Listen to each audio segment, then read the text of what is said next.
तुमच्या हक्काचा आवाज आजचा महाराष्ट्र। सध्या राज्यात भोंदूबाबा अशोक खरातमुळे वातावरण चांगलंच तापलं आहे।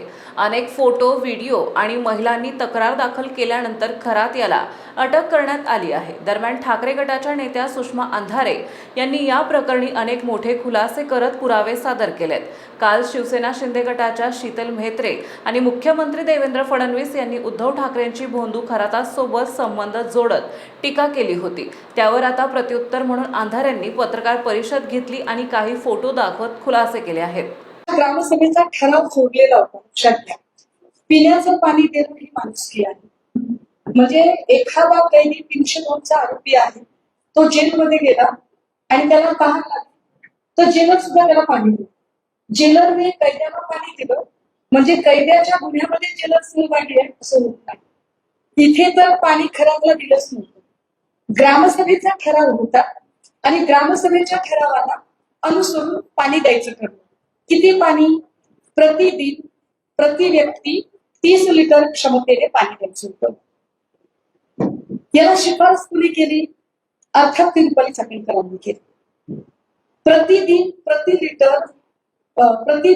व्यक्ती 30 लिटर क्षमतेने पाणी द्यायचं ठरलं आणि हे पाणी एकूण गावची लोकसंख्या किती आहे त्याचा अंदाज घेऊन रोज किती पाणी लागेल एवढ्या क्षमतेचा जलकुंभ उभारला।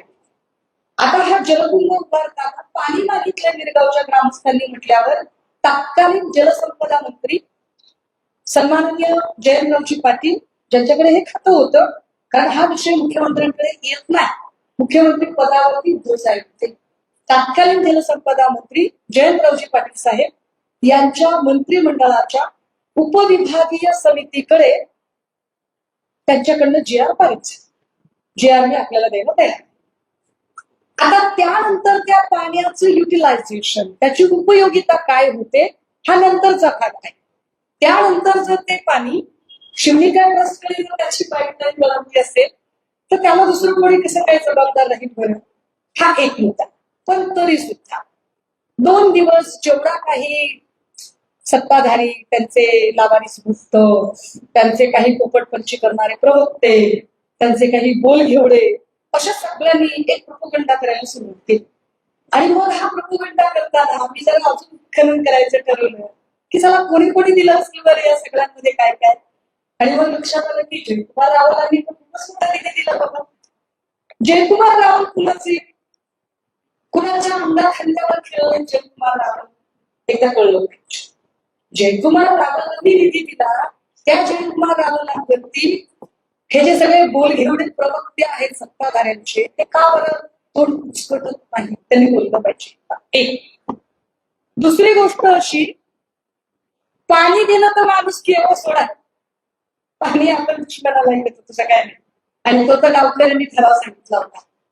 बंदूक देणं कशी माणुसकी असते मला सांगतो?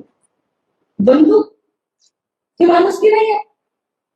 2012 मध्ये या घरातला बंदुकीचा परवाना मिळाला, त्याचा पेपर मी आपल्याला द्यायला तयार आहे। 2012ला बंदुकीचा परवाना दिला तेव्हा उद्धव साहेब नव्हती सत्तेच आहे, अजिबात नव्हतं। 2012ला कोण होते? आय थिंक अशोकराव होते, जे आता भाजपकडे आहेत, भाजपच्या अंगा खांद्यावर खेळत आहेत। हे जरा नोट केलं पाहिजे, कारण तुम्ही कारण नसताना जर तुम्ही अशा पद्धतीने अलिगेशन करा तर आम्हाला पाळवलं, आम्हाला खणून करता येतात। मीच कसं हुशार असं प्रत्येक वेळेला चाणक्यांनी सांगायची गरज नाही, ठीक आहे। 2012ला तुम्ही बंदुकीचा शस्त्र परवाना दिलाय आणि 2024ला त्याचं नूतनीकरण झालं। आता हे 2024ला जे नूतनीकरण झालं, 24ला गृहमंत्री कोण? फडणवीस। 24ला मुख्यमंत्री कोण? श्रीयुत फडणवीस। मग फडणवीस साहेब जे म्हणतायत की मला खूप बोलता येतं, मला बोलायला लावू नका, ऑन फ्लोअर सांगतायत की कोणी पाणी दिलं, 40 किलोमीटरची पाईपलाईन।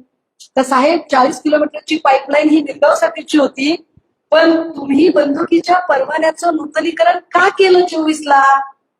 1.5 वर्षापासून प्रकरण माहिती होतं असं महिला आयोगाची अध्यक्षा सांगते, असं पुण्यातल्या त्या कोण कार्यकर्त्या त्या सांगतात, असं तो कुठला पत्रकार आहे स्थानिकचा तो सांगतो की 1.5 वर्षापासून मग 2024ला तुम्ही बंदुकीच्या परवान्याचं नूतनीकरण श्रीयुत फडणवीस यांनी का केलं?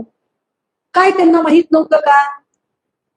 1-2.5 वर्षाचा जर अपवाद वगळला तर मागची 7.5 ते 8.5 वर्ष या राज्याचं गृह खातं हे फडणवीस सांभाळतात. मग फडणवीसांनी का बरं तेव्हाच त्याला चाप लावला नाही? जे देवेंद्र फडणवीस आता स्वतः